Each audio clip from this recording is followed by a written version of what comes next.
Good evening, sir. Good evening.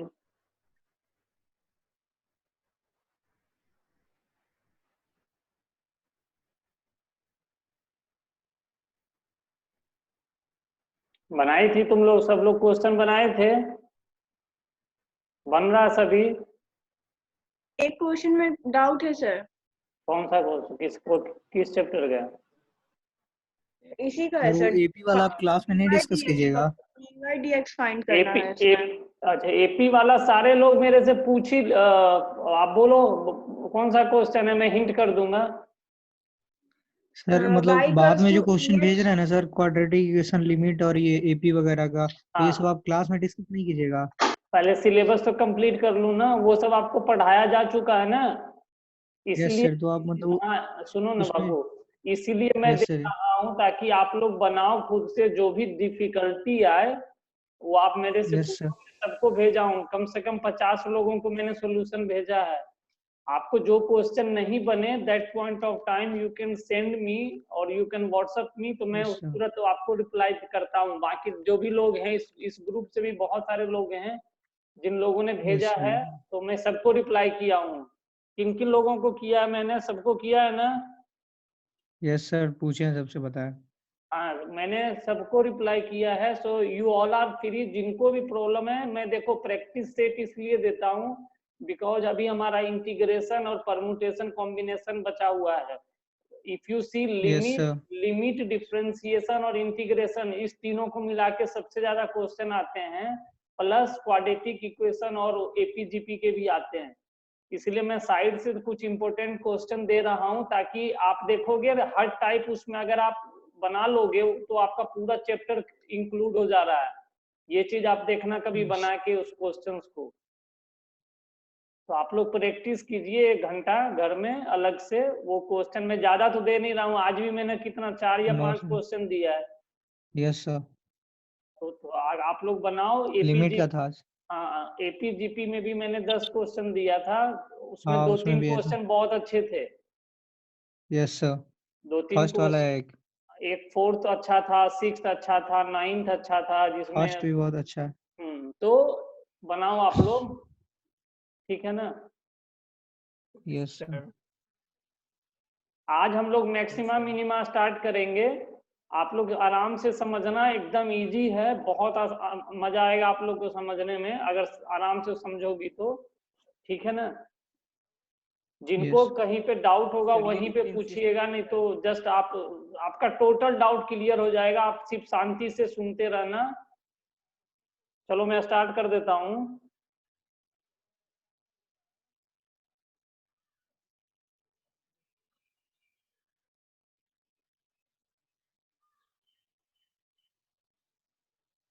देखिए इस chapter में हम लोग सबसे पहले जो फंक्शन हमने पढ़ा था, आप लोगों को याद होगा क्या पढ़ा था हमने? y equal to F X पढ़े थे ना?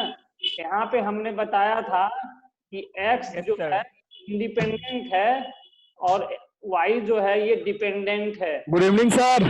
Good evening. ठीक है, ये इंडिपेंडेंट है और ये डिपेंडेंट है। अभी हम स्लोप का भी थोड़ा सा हम लोग डिस्कस किए थे। अभी एक चीज मैं बताता हूं, अगर एक ये एक्सिस है, ये कोई एक्सिस है, ये एक्स एक्सिस है और ये वाई एक्सिस है। मान लो एक स्लोप, ये हम लीनियर फंक्शन लेते हैं, क्या लेते हैं? Linear function. मान लो आपने लिया y equal to x plus 3, ये आपने एक फंक्शन लिया है, ठीक है? और आप ये एक ऐसे ही एक आपने ग्राफ लिया है एक लीनियर फंक्शन का, ये इसका ग्राफ नहीं है, मैं एक ऐसे ही लिया हूं। एक आपने ये पॉइंट लिया है, सॉरी एक स्ट्रेट लाइन लिया है। अभी देखो आप इसका मान लो ये एक पॉइंट है और ये एक सेकेंड रुको।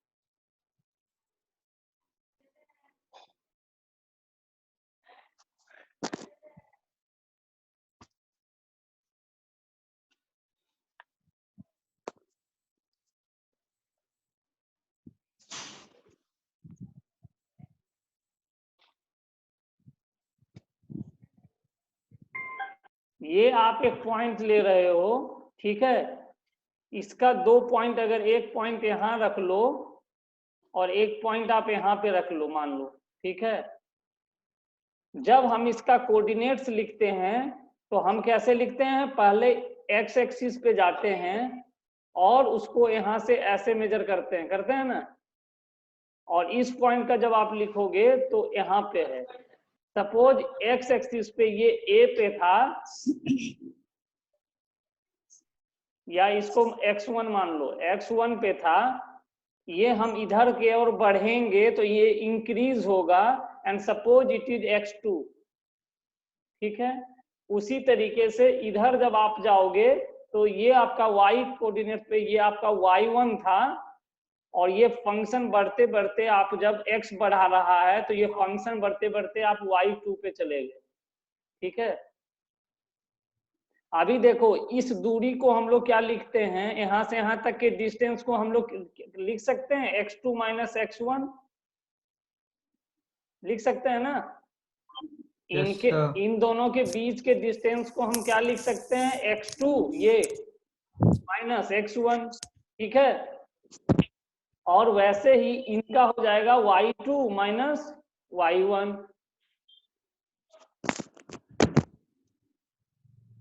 इधर देखो आप ऐसे ज्वाइन करोगे तो ये आपका y एक्सिस का देगा वैल्यू कि y एक्सिस पे इसका क्या है, और आप ऐसे ज्वाइन करोगे तो आपका इधर भी दे देगा कुछ पॉइंट, ठीक है।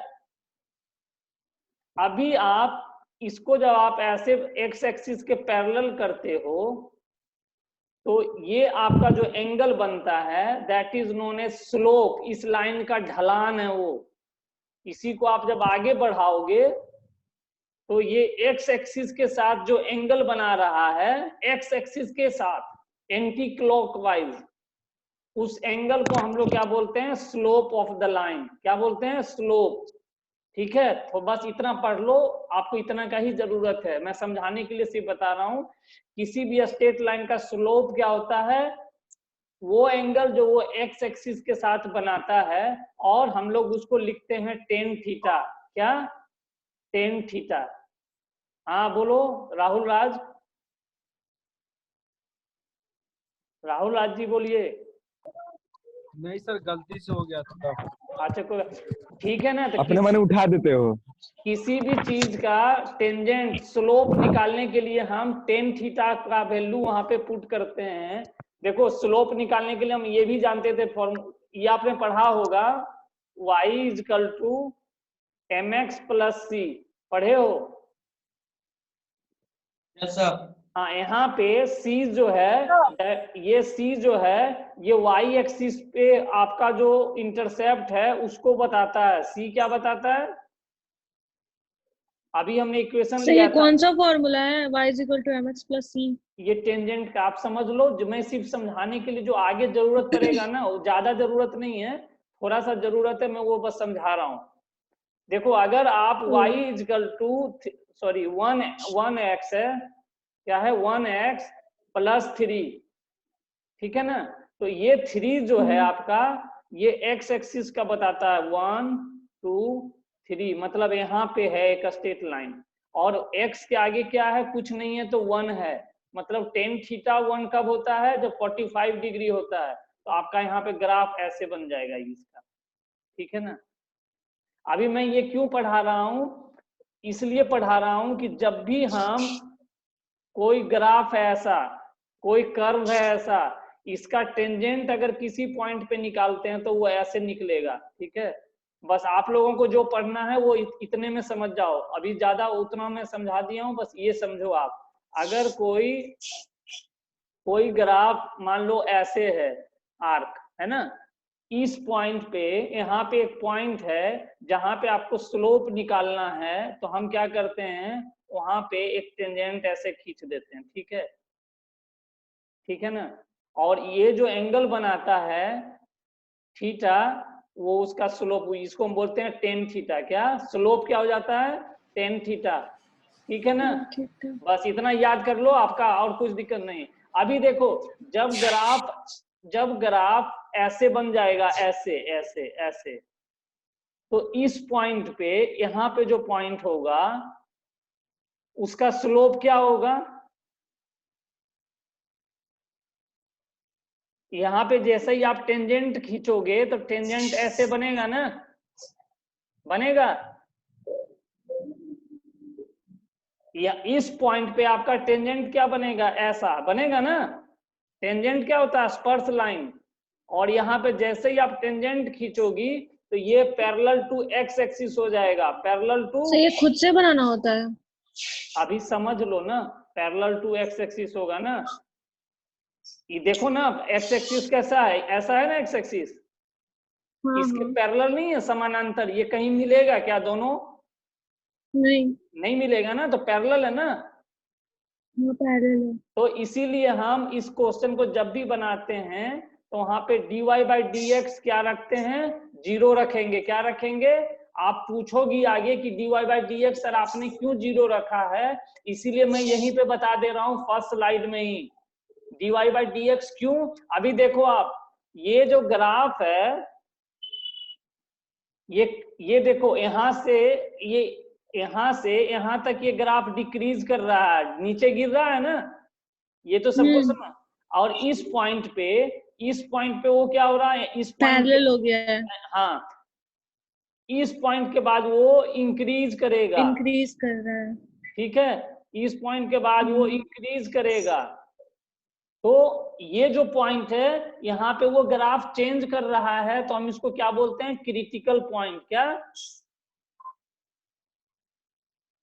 क्रिटिकल पॉइंट, ठीक है। बस ये समझ लो, ये होता है क्रिटिकल पॉइंट्स, ठीक। और यहाँ पे dy/dx क्या होगा आपका? इतना समझ गई तो आपका पूरा क्वेश्चन बन गया। क्रिटिकल पॉइंट्स पे dy/dx हमारा क्या हो जाएगा? 0 हो जाएगा। dy/dx क्या हो जाएगा? 0, ठीक है ना। आगे जो आप पूछोगे कि ये क्रिटिकल पॉइंट पे dy/dx 0 क्यों लिए हैं, क्योंकि ग्राफ जो है ये अपना नेचर यहीं पे चेंज करता है। देखो अगर ऐसा ग्राफ है तो इस पॉइंट पे क्या करेगा? ये नेचर अपना चेंज करेगा ना, ठीक है। हाँ करेगा। तो इस पॉइंट को क्या बोलते हैं?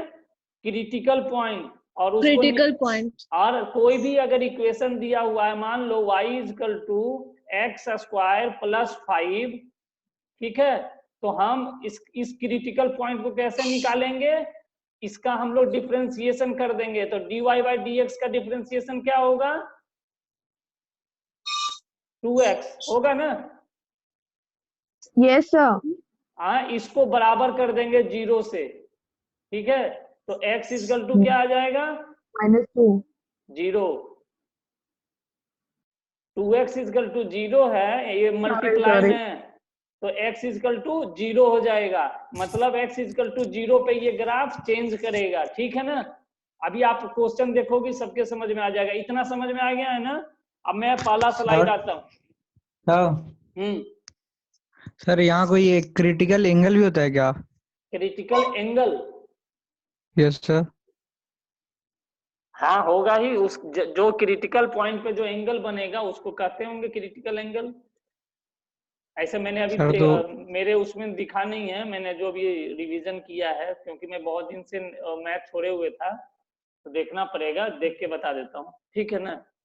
ठीक है। आप जानते हो क्या क्रिटिकल एंगल होता है? क्योंकि देखो नहीं सर, अगर मतलब याद आ रहा है। क्रिटिकल पॉइंट जहां पे जो एंगल बनेगा वो क्रिटिकल एंगल होगा भाई। वहां tan थीटा तो बनता है ना, यस सर। तो वो उसी को क्रिटिकल एंगल कहेंगे। चलो अगर सर हम और कोई थीटा नहीं बनता है वहां पे, सिर्फ tan ही थीटा बनेगा? नहीं, tan थीटा स्लोप को हम लोग बनाते हैं, तो क्योंकि जब हम एंटी क्लॉकवाइज को कैलकुलेट करेंगे ना स्लोप को, स्लोप क्या होता है? दो कोऑर्डिनेट्स के बीच का डिफरेंस होता है, उसको हम लोग, आप अगर देखोगी तो वो tan थीटा में रिप्रेजेंट होता है, क्योंकि डिफरेंस ऑफ कोऑर्डिनेट्स पता करने के लिए यूज होता है वो, ठीक है। अभी देखो इस क्वेश्चन में आगे अगर आप चलोगे, देखो अभी देखो ये ग्राफ आपका यहां से ऐसे इंक्रीज कर रहा है। अभी देखो एकदम देखो, एकदम आराम से समझ में आ जाएगा। x1 आपका बढ़ रहा है, किधर? x2 के तरफ, ठीक है। x1 क्या हो रहा है आपका, बढ़ रहा है, इट इज इंक्रीजिंग, जैसे इंक्रीज किधर कर रहा है, x2 के तरफ। अभी देखो x1 पे इस ग्राफ का जो वैल्यू, इस फंक्शन का जो वैल्यू होगा और x2 पे उस फंक्शन का जो वैल्यू होगा वो ज्यादा होगा ना इस पॉइंट से। हाँ हम लिख सकते हैं क्या, x2 since x2 is greater than x1, है ना। और तो हम लिख सकते हैं क्या, f(x2) माने f(x2) फंक्शन का जो वैल्यू होगा x2 पे वो ग्रेटर है किससे, f(x1) से। x1 से। इतना तो सबके समझ में आ गया होगा। अच्छा एक चीज और देखो आप, ये कहीं पे डिक्रीज कर रहा है क्या, नहीं। ये बढ़ता ही चला जाएगा। तो जब ये कहीं डिक्रीज नहीं करेगा, कहीं ये रुका नहीं है, it keeps on increasing, we say that the graph is strictly या इंक्रीजिंग। क्या हो रहा है, स्ट्रिक्टली एकदम। 9 बजे आना है मतलब 9 बजे आना है, 9:01 नहीं। स्ट्रिक्टली मीन्स एकदम इंक्रीज, हमेशा इंक्रीज करेगा, उसको हम क्या कहेंगे, स्ट्रिक्टली इंक्रीजिंग, ठीक है। आगे बढ़ू। Yes sir.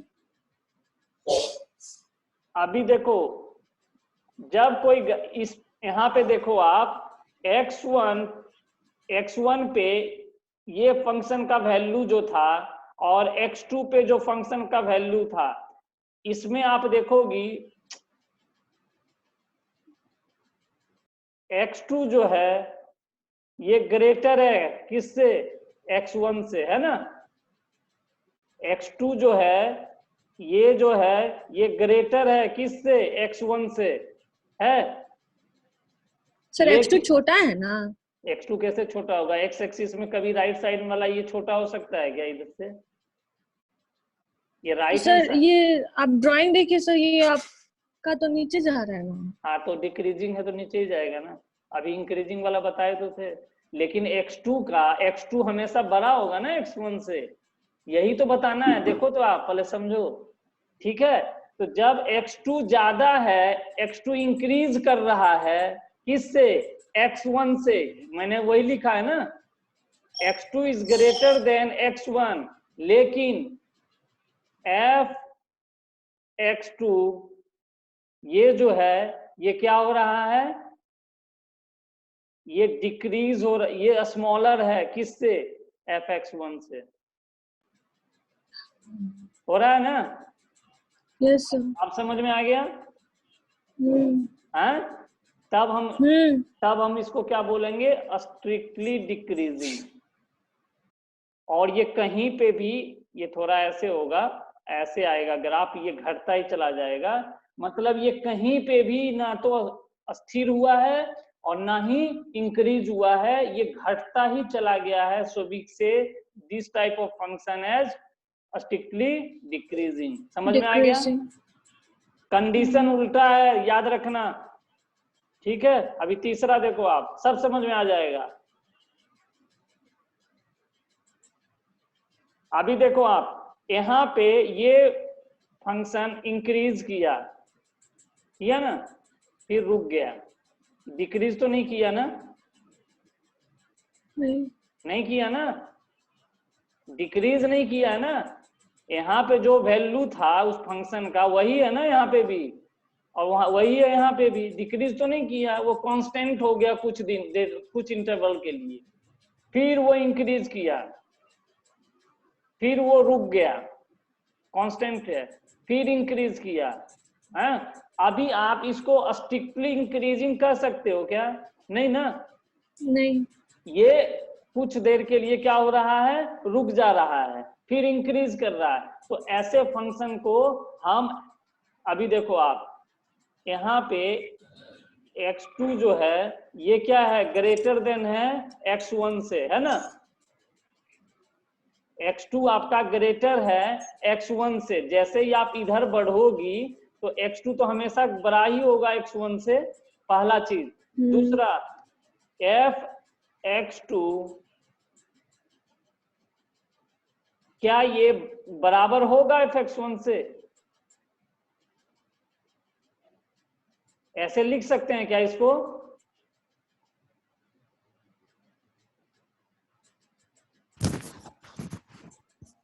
इसको ऐसे लिख सकते हैं क्या? Yes sir. लिख सकते हैं, लेकिन यहां से यहां तक में ये इंक्रीज नहीं नहीं लिख कर रहा है, तो हम इसको क्या करते हैं, ये बराबर कर देते हैं। क्योंकि ये जो फंक्शन ये था, ये स्ट्रिक्टली इंक्रीजिंग का था।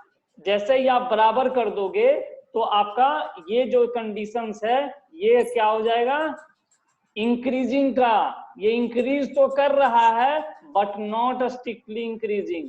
समझ गए?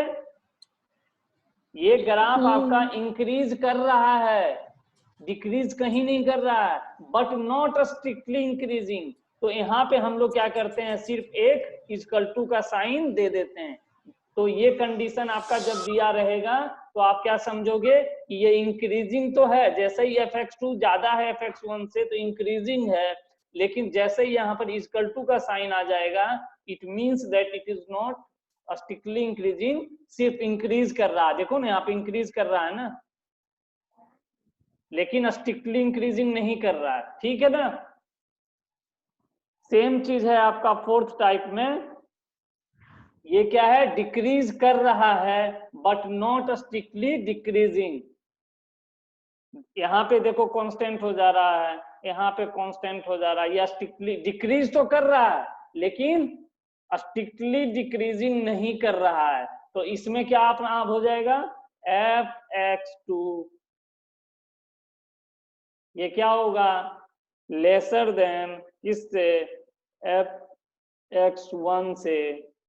ये किसका था, स्ट्रिक्टली डिक्रीजिंग का था ना कंडीशन। इसमें खाली आप क्या लगाओगे, ऐसे इक्वल टू का साइन, इक्वल का साइन। अभी ये चारों सबके समझ में आ गया।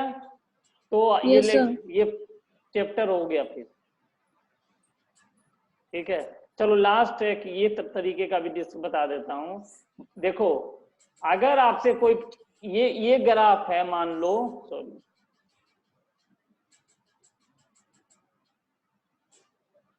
अगर आपसे कोई ऐसा ग्राफ जैसे दिया है और ये फंक्शन यहां से यहां तक इंक्रीज किया, फिर ऐसे किया, फिर ऐसे किया, फिर ऐसे किया, फिर ऐसे हुआ, फिर ऐसे हुआ। अगर इस तरीके का दिया रहेगा और आपसे पूछा जाएगा कि ये कैसा है, तो आप बोलोगे कि सर ये ना तो इंक्रीज कर रहा है और ना ही डिक्रीज कर रहा है। ठीक है, यहां से यहां तक मतलब 0 से π/2 तक ये क्या हो रहा है, इंक्रीज कर रहा है ना। फिर इस पॉइंट के बाद ये क्या कर रहा है,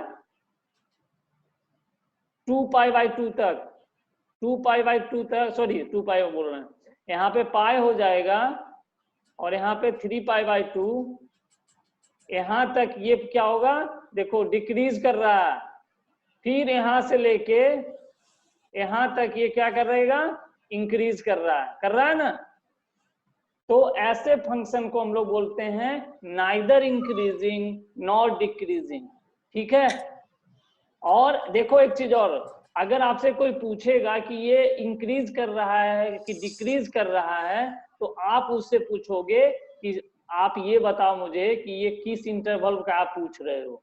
अगर मुझे 0 से π/2 के इंटरवल तक का अगर पूछा जाएगा, then we say that in between interval 0 to π/2 the function is increasing, but in between π/2 to pi the function is decreasing, in between pi to 3π/2। तो जब हम इंटरवल की बात करते हैं और ये पूरा में जब ये चलेगा तो हम उसको क्या बोलते हैं, टोटल। पूरा का मतलब डोमेन, उसमें ये हमारा कहलाएगा नाइदर इंक्रीजिंग नॉट डिक्रीजिंग।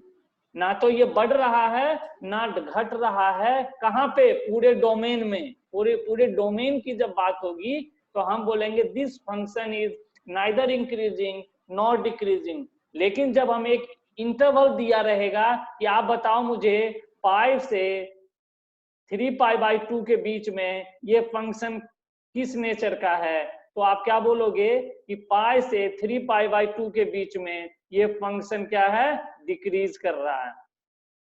समझ में आ गया सबको? नो सर, नहीं आया? नहीं सर, ये पाई वाला समझ में नहीं आया। अच्छा चलो एक सेकंड, बोरा देखो आराम से समझो, एकदम आसान है। सुनो, अब हम दूसरे तरीके से समझा रहे हैं।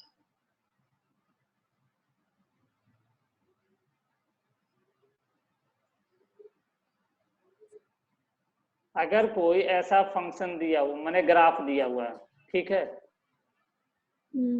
हाँ, π/2 कितना होता है, 90 डिग्री। क्या होता है, इसीलिए तुमको नहीं समझ में आया, हम समझ रहे हैं। π/2 क्या होता है, 90 डिग्री, ठीक है।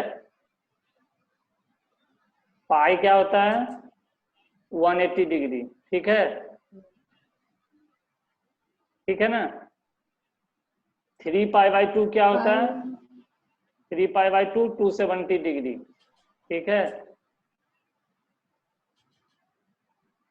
अभी देखो यहाँ पे ना, यहाँ पे से यहाँ तक, मतलब यहाँ से यहाँ तक को हम लोग π/2 बोलते हैं, मतलब यहाँ पर π/2 है, कहाँ क्या है, 90 डिग्री तक है ना, समझी ना, यहाँ से यहाँ तक है। और यहाँ से यहाँ तक को हम लोग 180 डिग्री, आप एंगल बना के देखो ना, जब ये एंगल आप कैलकुलेट करोगे तो कितना आएगा, कैलकुलेट कर लेना, 90 डिग्री आएगा ना। कौन बनाए, एक सेकेंड, कौन नहीं बनाई हो, कौन में ये कौन सा कौन है, 90 डिग्री नहीं है, राइट एंगल है ना, तो वही तो है 90 डिग्री, राइट एंगल नहीं होता है 90 डिग्री, उसी को तो लिखे हैं। और जब आपको 180 डिग्री का कोण बनाने के लिए बोलेगा तो कैसे बनाती हो, ऐसे नहीं बनाती हो, पूरा लाइन, एक स्ट्रेट लाइन जो होता है एक्स एक्सिस का, वो 180 डिग्री होता है ना, तो यहाँ पे वो क्या हो जाएगा, 180 नहीं होगा, पाई नहीं होगा, वो 270 डिग्री बनाने के लिए बोलेगा तो कैसे बनाओगी, अगर इस तरफ बनाओगे तो आपका ऐसे बन जाएगा, हैं, बनेगा ना ऐसे, हैं, और इस तरफ बनाओगे तब ऐसे बन जाएगा। तो यही तो है, यहाँ पे पाई, यहाँ पे हो जाएगा 3π/2, ठीक है। अभी देखो 0 से π/2 के बीच में ये फंक्शन इंक्रीज कर रहा था ना, बढ़ रहा है, ग्राफ दिख तो रहा है, 0 से π/2 90 डिग्री के बीच में ये ग्राफ इंक्रीज कर रहा है, ग्राफ इंक्रीज हो रहा है, π/2 से पाई के बीच में देखो ये डिक्रीज कर रहा है, इसमें क्या, डिक्रीज हो रहा है, और ये 3π/2 है 270 डिग्री, तो 3 पाई से 3π/2 के बीच में क्या हो रहा है, ये डिक्रीज कर रहा है ये। कौन ये ऑन किए हुए हैं, जरा देख के बताओ तो ना, हाँ ये डिक्रीज कर रहा है। तो हम देखो, हम जब आपसे पूछते हैं तो आप बोल रहे हो ना कि 0 से π/2 इंटरवल के बीच में बोल रहे हो ना। अच्छा, अगर मैंने पूछा कि बीबीए में टॉपर कौन है, तो आप नाम बताओगी ना कि ये है, यस सर, लेकिन अगर मैं पूछूं कि कॉलेज का टॉपर कौन है, तो कॉलेज एक डोमेन हो जाता है, और बीबीए जो है दैट इज ए इंटरवल, कि आप एक इंटरवल में खोज रहे हो, डोमेन मींस पूरा, जब इस पूरा की बात होगी तो आपको नहीं पता चल रहा है, आप पूरा की बात होगी, then you will say that this function is neither increasing not, ना तो ये बढ़ रहा है सर ना घट रहा है। लेकिन जब हम पूछेंगे कि 0 से π/2 के बीच में क्या हो रहा है, तो आप बोलोगे कि बढ़ रहा है। फिर हम पूछेंगे अच्छा π/2 से पाई के बीच में क्या हो रहा है, तो आप बोलोगे घट रहा है, क्योंकि यहाँ पे इंटरवल की बात हो रही है। तो जैसे ही आप इंटरवल का बात करोगे, समझ रहे हो, देन हाँ तब आप पता लगा रहे हो, लेकिन दूसरे में आप इंटरवल नहीं दिया जा रहा है, समझ गए ना। अभी क्वेश्चन बनाओगे तो समझ में आ जाएगा, ठीक है। तो ऐसे फंक्शन को हम लोग क्या कहते हैं, neither increasing not decreasing, decreasing, ठीक है। अभी देखो,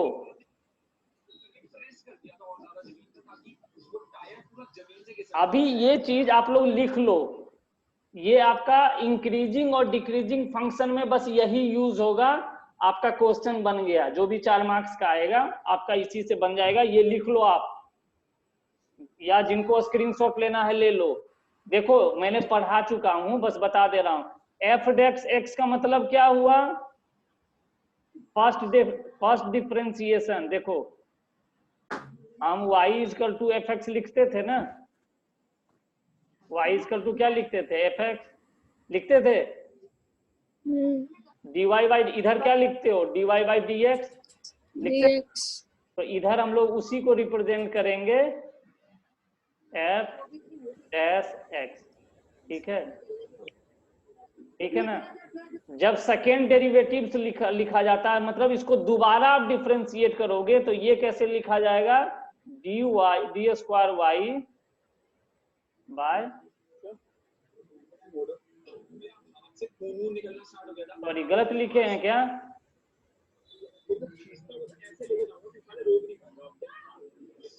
इसको सेकेंड डेरिवेटिव्स में कैसे लिखेंगे? ठीक है सर, d2y/dx²। और इधर क्या हो जाएगा? ये हो जाएगा आपका f double dash x। f double dash y x।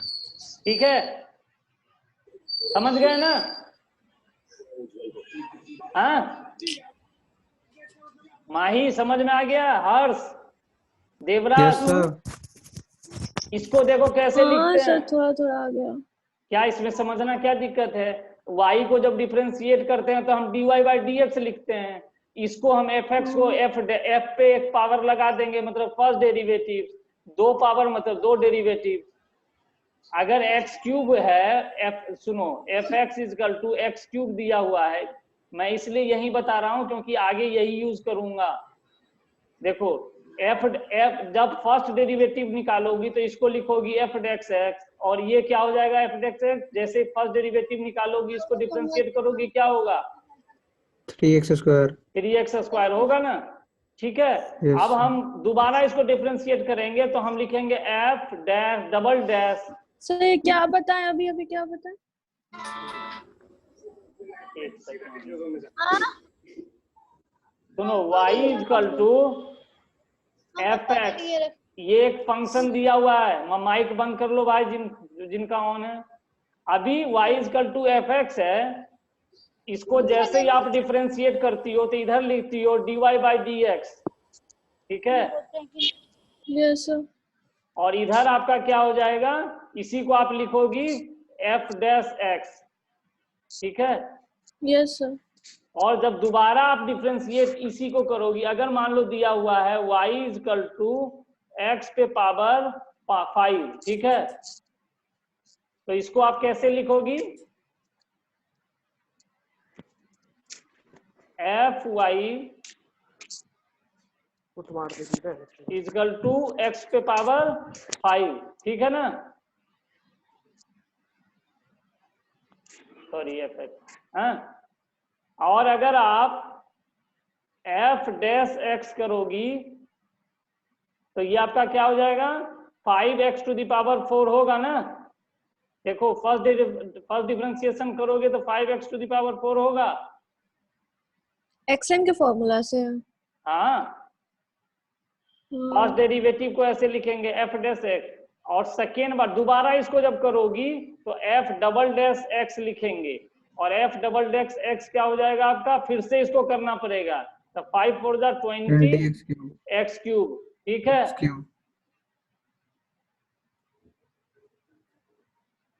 तो वहीं पे हम लोग जब स्ट्रिक्टली इंक्रीजिंग होगा तो अभी हम बताए हैं एफ डैश एक्स जो है वो ग्रेटर देन 0 होगा। स्ट्रिक्टली डिक्रीजिंग है मतलब एफ डैश एक्स माने उसका डिफरेंशिएशन जो है वो लेस देन 0 होगा और ग्रेटर देन 0 होगा। ये फंक्शन इज, ये स्ट्रिक्टली वाला कंडीशन है। लेकिन जब इंक्रीजिंग होगा तो इसमें हम क्या करेंगे? ये लगा देंगे। ये स्ट्रिक्टली डिक्रीजिंग होगा, ये सिर्फ डिक्रीजिंग होगा तो हम ये वाला केस लगा देंगे। चलो ठीक है,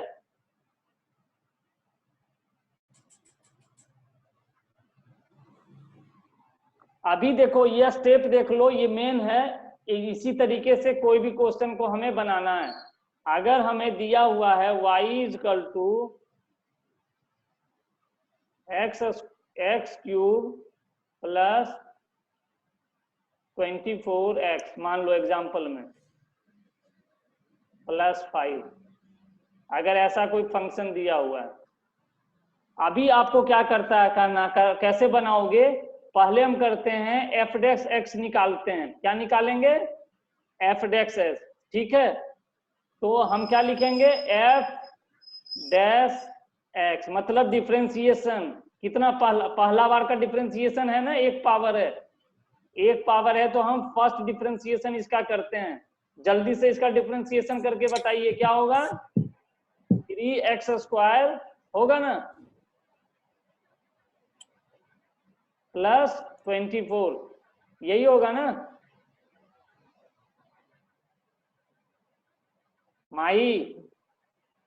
देवराज, Yes, sir. देवराज जी, लगा के केनू भाग गेलक। हाँ, इसका डिफरेंशिएशन क्या होगा?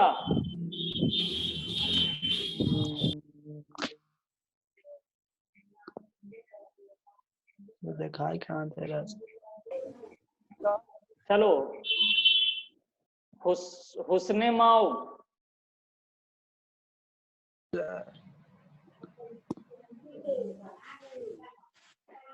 इसको अगर आप डिफरेंशिएट करोगे तो क्या होगा? 3x² प्लस 24 होगा, ठीक है ना। ये आपका पहला डिफरेंशिएशन ऐसे होता है।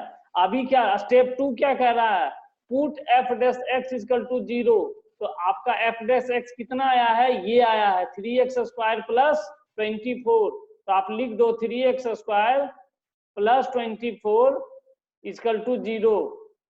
देखो जो मैं बता रहा हूं यही क्वेश्चन है, ये ऐसा बस यही आता है, ठीक है।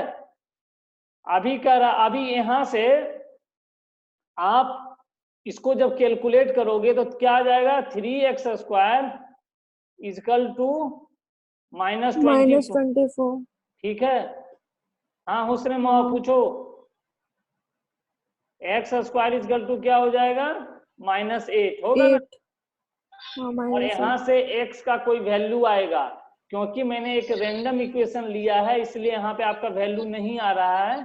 नहीं तो आपका वैल्यू जो आएगा उसको हम लोग नंबर लाइन पे रिप्रेजेंट करके कैलकुलेट करेंगे। अभी क्वेश्चन देखता हूँ फिर आपको समझ में आएगा, ठीक है।